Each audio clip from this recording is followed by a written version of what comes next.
Vamos lá, Jonatas. Bom, em primeiro lugar, é verdade, o Brasil adora importar só o que não presta aqui dos Estados Unidos, e aqui a questão racial é bem distinta, né, da questão brasileira. Grosso modo, porque aqui a colonização britânica sempre foi uma colonização de segregação, enquanto que a colonização portuguesa foi uma de assimilação, tudo misturado. Né? Então, o Brasil é um país miscigenado, 40%, segundo o próprio censo, se considera pardo, ou seja, rejeita o conceito de preto ou branco. E aqui nos Estados Unidos, não. Aqui teve a lei da gota de sangue. Aqui, se você tinha um dos quatro avós negro, você era considerado negro e por aí. Tinha a questão de se passar por branco, a lei de Jim Crow. Aqui o negócio foi muito mais pesado. O buraco foi muito mais embaixo. Lutaram uma guerra civil em que morreu 600 mil pessoas, morreram. Né, isso para uma população à época de 30 milhões, ou seja, 300 milhões hoje é equivalente a 6 milhões de mortes. Né? Foi uma coisa muito traumática para os Estados Unidos e eles lambem essas cicatrizes até hoje. O que não quer dizer que a turma que adota essa narrativa esteja certa, muito pelo contrário. O que define a América como legado, como história, não é o racismo, não é essa coisa do Project 1619 e tudo mais, que até o New York Times endossa, e Kamala Harris, a vice-presidente negra dos Estados Unidos e tudo mais. Né? Não é um rastro de racismo e opressão. O que define a América como um experimento diferenciado é justamente seu pilar na liberdade individual. Né? Basta ver a Declaração de Independência usada por abolicionistas, usada por Martin Luther King no direito civil, na luta de direitos da década de 60 e por aí vai. Então, a história dos Founding Fathers, em que pese eles terem tido escravos, o que era o normal na época, né, não é a história de escravidão, é a história de liberdade. Isso é que define a América.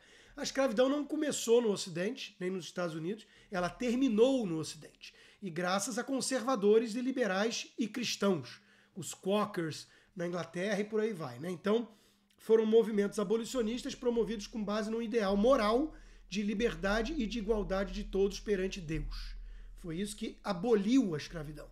A escravidão, infelizmente, sempre foi uma prática nefasta e institucionalizada desde sempre na história da humanidade. Escravo, brancos foram escravizados por otomanos, negros tiveram escravos e por aí vai. Né? E escravizaram e participaram do tráfico de escravos na Europa, na África. E outra coisa é que se você separar os 13% de americanos negros como se fossem uma nação à parte, né, seria uma das nações mais prósperas e livres do mundo. Né?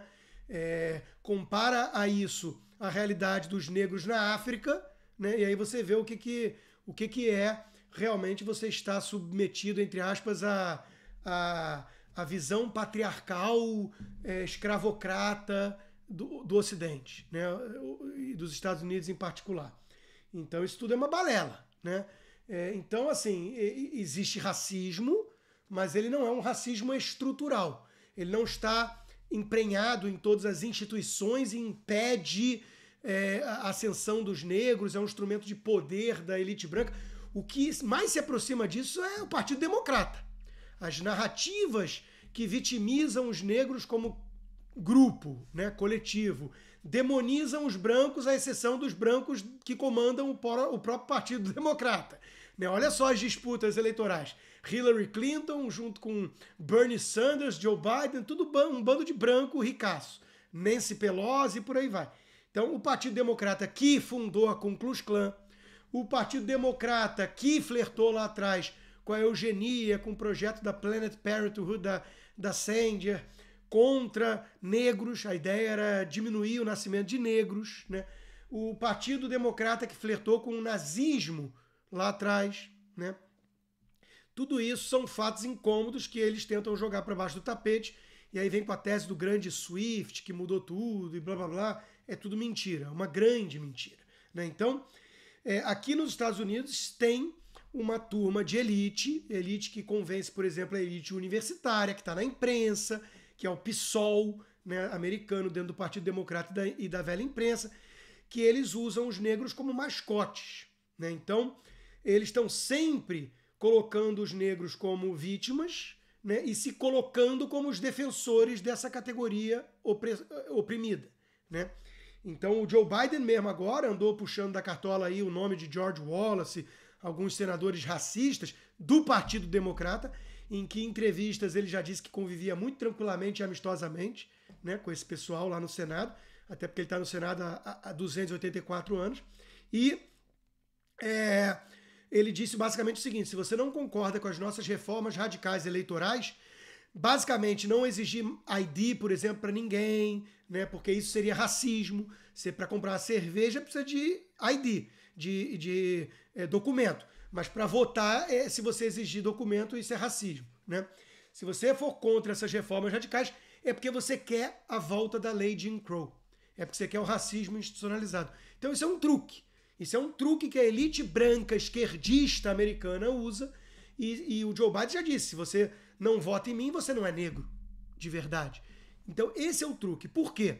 Porque existe um número crescente de negros que estão se libertando dessa postura de mascote escravizado da esquerda, da elite branca, né? Cada vez mais gente, né? O Larry Elder, a Candace Owens, cada vez mais gente furando essa bolha, comprando essa briga, e eles estão incomodando muito, né, essa narrativa. Então, esses negros não prestam, esses não servem, eles são o Uncle Tom, né? Eles são o capitão do mato, eles são aqueles que aderiram ao esquema de poder, né, patriarcal branco das elites, que teoricamente esses branquelos ricaços, elite, democrata não fazem parte, né? Eles não têm lugar de fala, mas como eles têm a fala certa, correta, eles estão do lado do bem, né? Então, isso é um grande truque, que é um truque marxista. É antigo, tão antigo quanto o marxismo, que era um cara que nunca trabalhou na vida, nunca pisou em chão de fábrica, era sustentado por um herdeiro de indústria têxtil, que era o Frederick Engels, e que dizia basicamente o seguinte: proletários do mundo todo, univos, eu falo em vosso nome, né? Eu, um branco, acomodado, vagabundo, eurocêntrico. Se você é proletário e discorda de mim, você é traidor. E se você não está do meu lado, você quer oprimir os operários. Então isso é um truque muito antigo, muito manjado e muito pueril, de você basicamente monopolizar as virtudes. Se você se preocupa com os negros, você tem que ser de esquerda, você tem que ser do Partido Democrata, né? Se você é negro e não é de esquerda e não é do Partido Democrata, você é um traidor que se vendeu aos escravocratas, né? Então, de novo, isso é uma maneira de interromper o debate, de encerrar o debate. E é exatamente isso que nós vimos aí na questão da Folha. A Bruna trouxe a questão de que o Risério é um cara de esquerda, assim como o Demetrio Magnoli, e o livro dele, Uma Gota de Sangue, é um livro muito bom. Aliás, um livro onde ele denuncia o globalismo. Depois ele passou a ridicularizar quem quer que falasse em nome falasse de globalismo. Ele achava que isso era uma teoria da conspiração. Mas no livro dele mostra como fundações como Rockefeller, Ford, importaram para o Brasil esse tema para as universidades brasileiras, de cota racial e divisão e segregação, que era uma coisa dos Estados Unidos. Ele mostra como o globalismo operou no Brasil em relação a essas causas, né? Então ele é um sociólogo de esquerda, mas ele é demonizado porque ele denuncia algumas verdades incômodas, assim como o Risério nesse texto da Folha. O que, aliás, é muito óbvio, né? O racismo estrutural não existe, isso é uma balela. Agora, o racismo reverso é óbvio que existe, porque o que é o racismo reverso? Nada mais do que racismo. E racismo tem em todo que é lugar. Aqui nos Estados Unidos tem negros que fazem movimentos que chamam os brancos de white devil, os demônios brancos. Eles dizem que tem que extirpar os brancos. Tem uma que recentemente disse o seguinte: eu me envergonho de ter sangue português na minha veia, porque eu tenho sangue de escravocratas. Quer dizer, é como se todo branco fosse o algoz da humanidade, todo branco teve escravos e todo negro foi vítima. Só que isso não condiz com a realidade.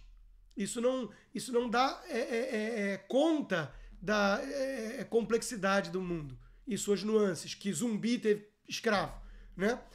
Então, é uma maneira de interromper o debate, demonizar qualquer um que discorda da sua visão estreita de mundo, que é uma visão associada ao progressismo, à esquerda, queiram ou não, né? É associada a essa esquerda woke, identitária. E aí, se você começar a segregar as pessoas com base na raça, pintar um grupo como vítima sempre, não importa que seja um marginal bandido negro que matou inocentes brancos, e do outro lado, demonizar todo branco como algoz da humanidade, você vai ficar surpreso se isso fomentar racismo reverso?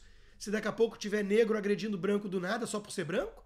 É exatamente o que está acontecendo. Então é óbvio que a política identitária fomentou o racismo, assim como as cotas raciais fomentam, porque segregam com base no conceito racial, né?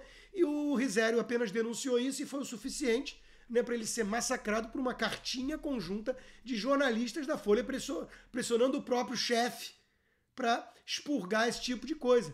Né? Ah, pluralismo sim, mas, eu adoro sempre o que vem depois do mas não vamos tão longe. E aí vem os espantalhos. Não vamos permitir na Folha alguém defendendo que o Holocausto não existiu. Não vamos defender terraplanismo. Então isso é um truque para dizer que hoje o cara que diz que negros também tiveram escravos e brancos também foram escravos, esse cara tá dizendo que a Terra é plana. Não, ele está dizendo um fato histórico. Então é um truque. A ideia é monopolizar as virtudes, a ideia é demonizar uma categoria. E, de novo, eu sempre digo isso, mas é importante repetir. Movimentos raciais como Black Lives Matter, hoje, movimentos feministas hoje, movimentos LGBT hoje, nessa geração que estamos, não tem mais nada a ver com as minorias em si. Não tem mais nada a ver com gay, mulher ou negro. Tem a ver com esquerdismo. Tem a ver com sinalização de falsa virtude e demonização do adversário. Né? As feministas não ligam quando o Freixo, que é um socialista, é acusado de ser agressor da sua ex-mulher, pela própria ex-mulher.